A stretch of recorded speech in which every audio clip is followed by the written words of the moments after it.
There's a founder who I'm not going to name who is out there saying that, well, after I made my $50 million, my new philosophy is that, 3 o'clock I'm picking up my children and I only work 3 hours a day. And that's what you should do. No, that's not what I should do. I think social networks and social media in general is certainly responsible for what some would refer to as a discourse in our society in general. You want to be a leader? That comes with responsibility. You don't deliver, you're done. Yeah, it can be a shock. I think any person who is pursuing a goal and is truly committed to achieving that goal, whether that goal is in business and sports, and the amount of time you're willing to contribute to that is really just a function of how badly you want whatever you're pursuing.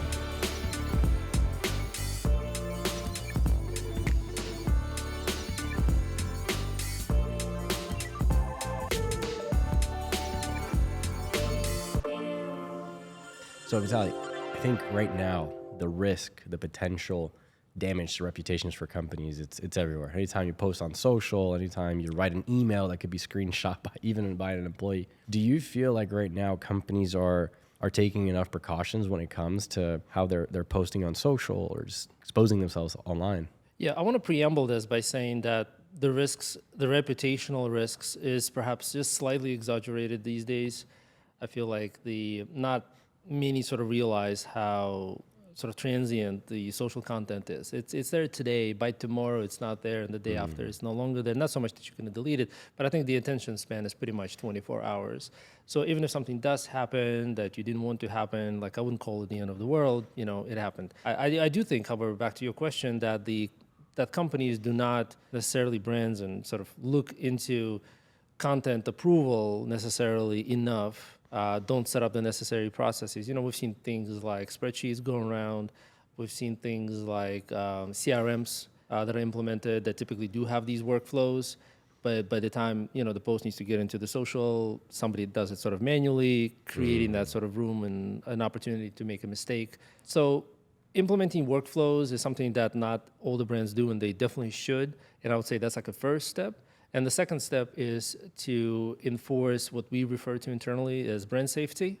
So even if the content seems to be right, especially if you're posting maybe across multiple brands, how do you ensure that it fits within a certain brand guidelines that particular brand might have? Whether it's legal guidelines or cultural guidelines or any sort of guidelines related to sort of the sensitivity of your audience or something, that's a much more difficult sort of check to implement. And with brand safety tool of any kind, like we have it at Vista, but if your tool has it, fantastic. Something I prefer, like an AI mechanism that verifies your content against a certain predefined brand safety. So to answer your question, yes, so not a lot of brands do it, and they definitely should, both in terms of approval of content as well as the brand safety aspect of it. So I don't want to necessarily derail the AI aspect of this, but what are your thoughts on the fact that there are some brands I've seen who will take content, put it into AI, and ask, is this safe for the finance? Am I going to get sued by the SEC for? But we know that even at the top of its game right now, there's a variance, 5 to maybe 12% of hallucination, depending on the model. Is that enough? It's definitely not enough. Well, let's put it this way: it's definitely not bulletproof, but it's still way better than not doing anything. Fair. So that's kind of ultimately is the game, right? So it's not every social post can go through legal, I imagine. Yeah. Although I think we heard a story from a guest recently that did talk about that there is a corporation that does put like every piece of content through legal. But I guess it's really not really practical for most brands. Yeah. But at the same time, you want to have certain checks and balances, right? And whether it's cultural or whether it's legal or whether it's just a more question of how you want to be perceived, right? You can easily prompt AI to see if this sort of post complies with that. And by the way, we should also point out that this has to do with text posts. Kind of difficult to assess that of an image or, of a video. Okay. Although, have you seen the new GPT-4o, I think it is, where you upload an image and you can ask it to recreate something or use it as inspiration? I wonder if feeding an image into GPT. I think the AI is evolving, the models are evolving so quickly that probably by the time this video goes live, certain things we are saying are not possible will be possible. So by the time this video goes live, my job's gone. I mean, the revolution is not going to be televised. It most likely has already happened, and we just don't know. We're not even aware. So obviously with social media becoming so prevalent in our society. I mean, you look at sometimes 4 or 5-year-olds on their phone scrolling through TikTok. Do you think that there's almost a responsibility to these social networks, to us, to society, to create safety, create maybe some discourse around what's good, what's a bad idea, what are guardrails maybe parents should implement or companies should implement? I think social networks and social media in general is certainly responsible for what some would refer to as a discourse in our society in general. But at the same time, it's not necessarily a blame that you want to sort of like assign to social networks. Oh, you've committed this ultimate sort of sin and caused us to be disagreeing with one another all the time. I think every time we develop a new form of communication, whether it's phones or internet, right, or now social networks, or perhaps now even further AI, as humans, as we find new ways to communicate, as the amount of information increases, right? And the amounts of information that we consume today is just horrendous. It used to be that everybody on my block would read either a New York Post or the New York Times. Those were the two options. So any kind of disagreements would be between the two readers of the two newspapers, right? And these days, I have, on my blog, there's probably like 20 homes. Every one of those homes would consume information differently, and every member of the household would consume the information differently. So if you're not careful, you'll have discourse within your home. Yeah. You would just perceive the world in a very sort of different way. Is this discourse problematic, or is this sort of naturally natural progression of us as humans, right? It's hard to know whether it's a good thing or a bad thing. I kind of would side on this, be perhaps a bit more positive and say that we will do well in the end, as we have done well with other forms of communication that sort of evolved. Yeah. But certainly there are certain elements to this discourse that are not pleasant, and we're living through it. It's tough because, I mean, you have people on complete opposite continents on the other side of the world who have an opinion about something very local, let's say happening maybe here in South Florida, or vice versa, things that 20, 30, 40 years ago, they wouldn't even have known were happening. And I think we talked in a previous episode as well, where the algorithm is going to see that you like certain types of content. It's going to feed you more of it. Mm-hmm. And at what point does that create a feedback loop that's endless, that's going to continue feeding you that opinion and make you that much further away from being able to have natural discussions with people? Yeah, algorithms tend to reinforce your beliefs, ultimately. How is that any different from, say, before? Which books did you read? You probably read the books that you liked. Which movies did you watch? You probably watched the movies that were similar to the other movies that you liked. So I think this sort of reinforcement of beliefs and reinforcement of fears, it used to happen all the time. Perhaps it's just the scale of it all, right? It's just a sheer sort of volume of information that we consume, right? Even information that we don't think we consume, it's still being consumed, right? All the visuals that we are now being thrown into our feed. I don't think the world, it seems to me that there is a lot of sort of panic, or there is a lot of doomsday sort of like predictions that the world somehow is ending just because of the discourse and whatnot. But my argument is that things have always been like this, right? We've always had disagreements. We always would read we would watch different movies, we would live very different lives.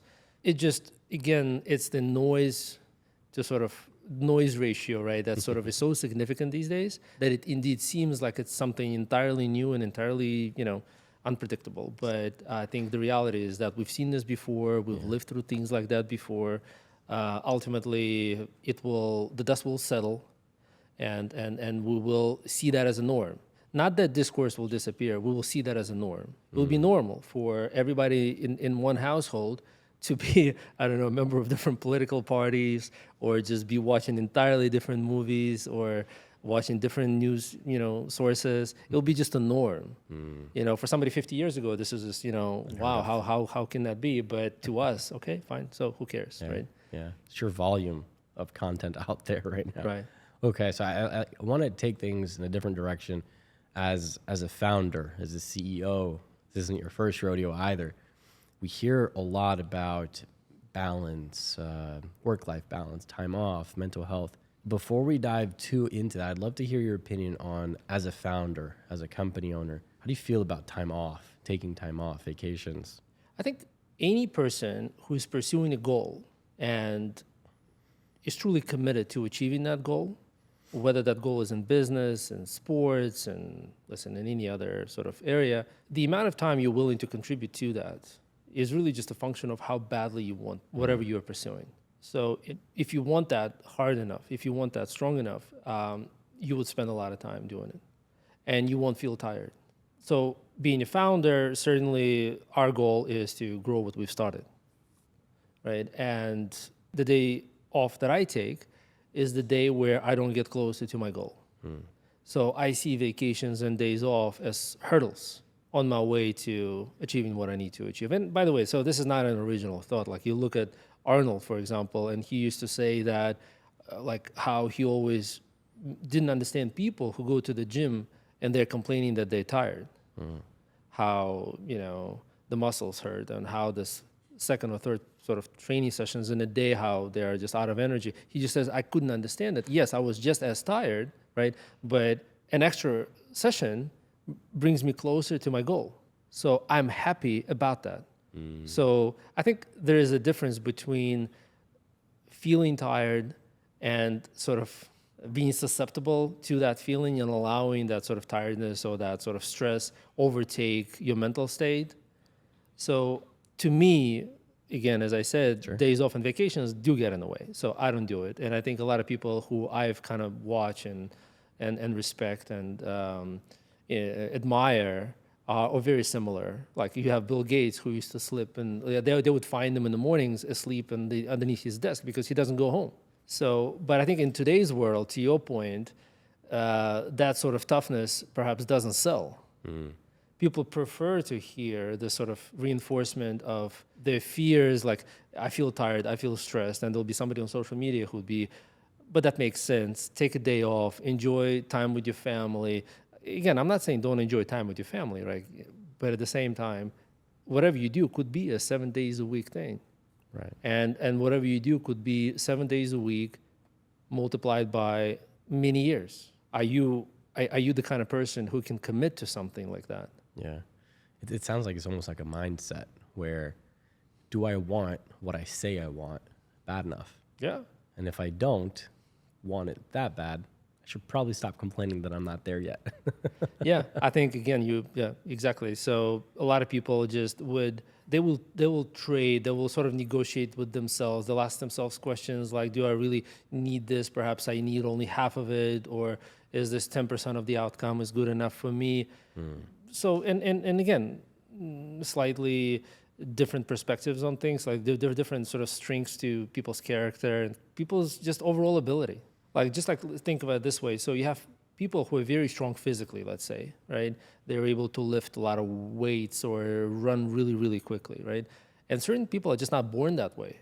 So no matter how much they train, they're still not going to be able to lift as much, or they're still not going to have the right stamina. And there is nothing you can do. You were just sort of born like in a different way. Given the wrong genes at birth. and again, you just made different, and I think this is no different. So it always kind of just amuses me how people want to get into business. Like I want to run a business. I want to have a business, right? And I always kind of come back to this notion that it's a 24/7, multiple years kind of a deal. And like it seems like everybody wants the business, but does everybody have the right stamina to do it? So Yeah, there's a really good book called, I think, E-Myth, where it literally talks about that, like the common trend with employees who reach either a certain level of frustration where they're like, man, I could be doing this myself because of X, Y, and Z. Maybe a supervisor doesn't do things the way I think it should be done. And they think that all that really means is that they're going to continue doing the work that they're doing, but they're going to own the business. And that's not true at all. right. It's further from the truth. You are less likely to actually be doing the physical work you were doing before. You're going to be managing people, managing expectations, managing relationships, managing cash flow. And yeah, I think there's definitely an oversold dream of entrepreneurship on social media right now as well. Yeah, and it's a very, not only is it intense physically and just time-wise, how much time you have to spend on this, it's a very lonely environment because it's just you versus the world in many cases. Yeah. It's your ability to bring the right teams together, pursue the right business development strategies. And when you fail, you fail completely. When you work for somebody, that specific project fails, you still have the job in the morning, right? Yeah. As a business, when you fail, it's done. It's over. Yeah. Whew. On that note, though, right? Because that's definitely one trend we're seeing on social, the work-life balance and all. Any other trends recently that have been kind of disturbing or just annoying you? It's more not even annoying, because again, I kind of view these trends as not threatening our existence. Sure. No different than hearing a different band on a radio. I don't even know if there is such a thing anymore, hearing things on radio. But one thing that I certainly notice is this sort of fear reinforcement with what maybe I would call a wine culture, but somehow I see, in this one example, for example, I see a successful founder who's exited the business, probably made tens of millions of dollars, if not more, upon the exit. And now he's out there sort of being the influencer that he is. He's posting a lot of content, and a lot of stuff that he posts is about how now that he started like his second, I guess, the next business, he's implementing this whole work-life balance and, picking up kids at certain early hours and spending a lot of time with family, taking vacations, et cetera, et cetera. And his new venture is much smaller. Mm-hmm. Could be successful. I haven't seen that much success in that brand just yet, but ultimately, that's not that lifestyle of work-life balance. That's not what got him to the tens of millions of dollars, right? Or an exit. That's true. But he's out there preaching that. So somebody would look at it and think the successful person has made tens of millions of dollars by living this very sort of mellow, laid-back lifestyle. It would be such a misconstrued sort of thing to conclude here, right? And that does not so much annoy me, but I think like that's what sells. That's what people like to hear, that they can get what they want and not pay in sort of blood and sweat for it. And blood and sweat is the only currency. Like if anybody thinks that there is any other currency to the tens of millions of dollars, and actually if you look through some of his posts, he does hint at how difficult it was to get to that exit, how painful it was, how disturbed his vacations were. But it all is sort of overshadowed by this new mentality of how he's approaching life in a new way. But I think he's doing a bit of an injustice to kind of people who want to kind of follow him or kind of like have the kind of success that he had, by not really telling them that they just need to be strong to do it. I picked that up on social, and at least what I've seen, I don't know if it's likely not the founder you're talking about, but I see a lot of entrepreneurs selling that, and it translates into selling courses very well. People would pay, a couple $100 to learn how to build a $20, $30 million business by working 3 hours a day. Right. So it sells courses very well. Does it actually produce results? Unlikely. As I said, I think this sells. Like today, it really, maybe it has always sold. Like maybe there were books and that people used to buy as to how to build a business. I'm guessing this is not like, again, a new trend. And we keep on talking about this, how a lot of the stuff that we see on social trending, how that's really not new. I think these kind of, these fears, these kind of make money quick, earn by, working 3 hours a day. Like these almost sound like the book titles that have existed for a while. So this stuff just sells. Like, but you just need to think for yourself. Yeah. And just ask yourself really, really hard, like, are you the believer in fantasies? Or are you willing to just accept the reality that if you want to get like this individual to tens of millions of dollars in exit, are you willing to sacrifice time with family, sacrifice your vacations for years? Yeah. Right? I know that individual spent at least a decade doing what he was doing before he exited. Wow. Decade. Wow. Like, So we're seeing a lot, at least I'm seeing this a lot on LinkedIn or just everywhere. We talk to people who are starting their careers or gotten to a point in their career where they feel like the next logical step is to become a leader, to lead people, to lead projects. Is that like wise? Does everybody need to be on that path or jump into a lot of leadership? people can be, right? A lot of people can probably make very good managers. They're probably good at, they can become really good at sort of managing tasks and overseeing personnel. They might even have the necessary charisma to be sort of the leaders, A lot of that stuff is probably not that difficult to attain or learn. What a lot of people don't sort of realize is that they're gonna be the recipients of the amount of pressure that's gonna be put on them increases the higher in the ladder they go. So for example, if you join our team as a, say as a head of marketing, you'll be asked to double our web traffic. And if you don't, your entire existence is in jeopardy. Yeah. Right? And I will not, with the head of marketing, I will not hold back. Meaning that you are here to deliver outcomes. That's the kind of conversation you're going to have. And a lot of these conversations, the higher up you go, they sort of are not what you expect them to be, in public meetings and things like that. These conversations are very tough. A lot of questions are being asked, and you got to have the right mental state to even handle these conversations. In a lot of settings, CEO is actually hired by the board. Yeah. And imagine if you are, let's say, head of, tech or head of security. Like I have this friend who is like a CISO. He runs security for this organization.